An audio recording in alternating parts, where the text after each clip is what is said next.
We are 5 foot from the projector. That's it, 5 foot from the projector, and we are looking at a screen that is huge. It is 6 foot, 6 foot screen, which is 72 inches. All right.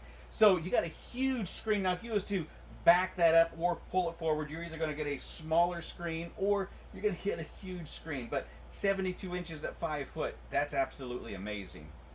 Hey guys, Jeremy here, and today we're going to be taking a look at this little mini projector, which was meant to be at no charge for this review. Right out of the box, I have 3 quick observations, and then we're going to show you how to set it up and what it looks like on the screen behind me. So first off, look at this.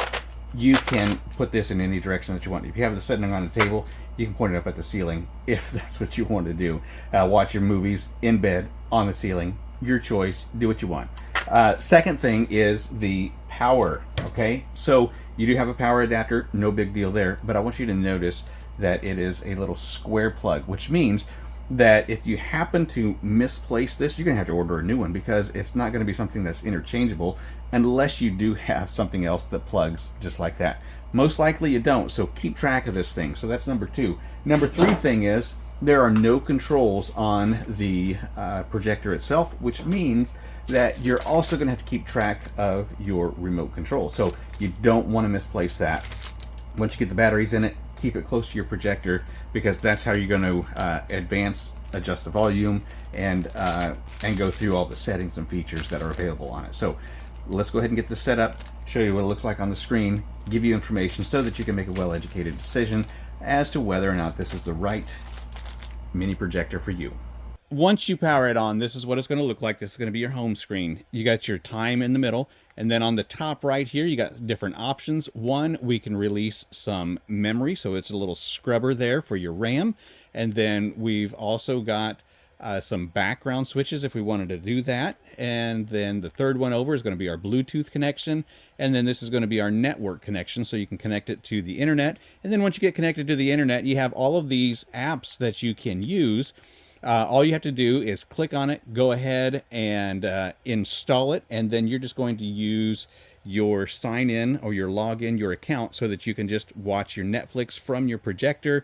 You can watch your Hulu from your projector. You can watch your YouTube, your Disney. You've also got an app store where you can find others, and you can just install those here. So super easy to do that. We're not going to be installing any of those, nor are we going to be using any of those. We do have a screencast here, and you can use your screencast with your... So with the screencast, that means that you can use your phone to project onto the screen through the projector. That's a super nice feature, but since I'm recording with the phone, we're not going to be able to take a look at that.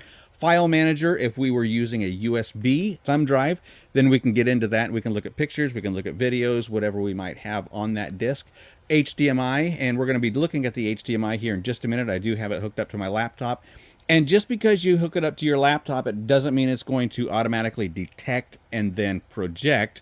You do have to tell it to go to the HDMI. We're going to come back to that in just a moment.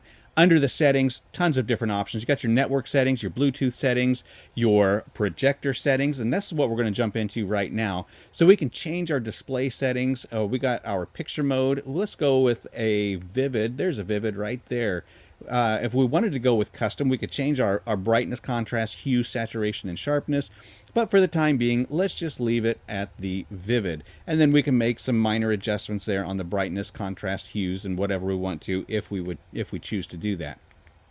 So back on the vivid, we're going to select OK. Then we're going to go back to our home screen and see some others. Now, if we were hanging this from a ceiling, then we would want to do a different projection. If we were pointing to the other side of the building, we would want to do a different projection. If we flip it upside down, just wherever you have this installed, you're going to be able to flip your screen so that you can have a correct viewing. Digital zoom. When we think of digital zoom, we would think that going to the plus, we're going to zoom right in, but actually going negative or going to 0 is as big a zoom as we can get. Then we have our screen size. We can do a 16:9, we can do a 16:10, 4:3, and then back to a 16:9. Now I really like this auto keystone correction, which means that it's going to correct the keystone automatically. When I remove that, you can see how the keystone changes, and then you can make that adjustment yourself with the angle correction, or you can just use that keystone correction, let it automatically do it for you, and it'll pop it into square, and then you can do some fine tuning with your up and down if you need to. So those are some of the settings that you have. There's your language and keyboard, and then our about, other settings. So in our other settings, maybe we'll get some, we can use a sound button. Screensaver is going to come on in 20 minutes after idle. You can have it scheduled power off, and then you can also go back to the factory settings. Then you can set your date and time, and then we also have some application settings. So we'll just take a quick look at that. You got your App Store, you got your Music, Office Suite, Play Store, and your Screencast. So let's go back now to the HDMI so that I can show you what the screen looks like with the video. So now we're going to go back to our HDMI, and we're going to tell it to find my computer.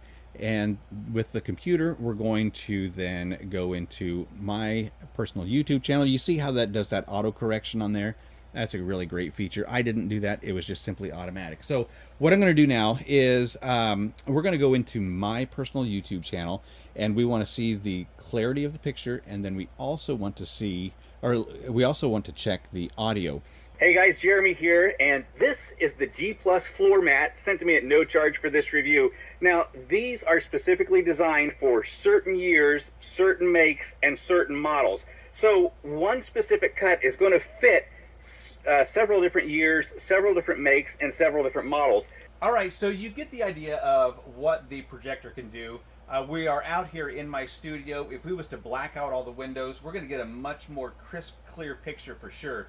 We do have a little bit of light coming in, so the lumens aren't the best on this projector, but if you do have a darkened room, it's going to show up a whole lot better. And so you can, again, shoot this to a screen. You can put it on your ceiling. The HDMI cable is not included, so you want to make sure that you have one of those. Your power cable, want to pay attention to that. Don't lose your remote control. But you know, for what you're paying for this little projector, I think it's pretty powerful. It's got a lot of options. I love the idea of having your Netflix and your Hulu, your Disney Plus, having those streaming apps already installed on the projector.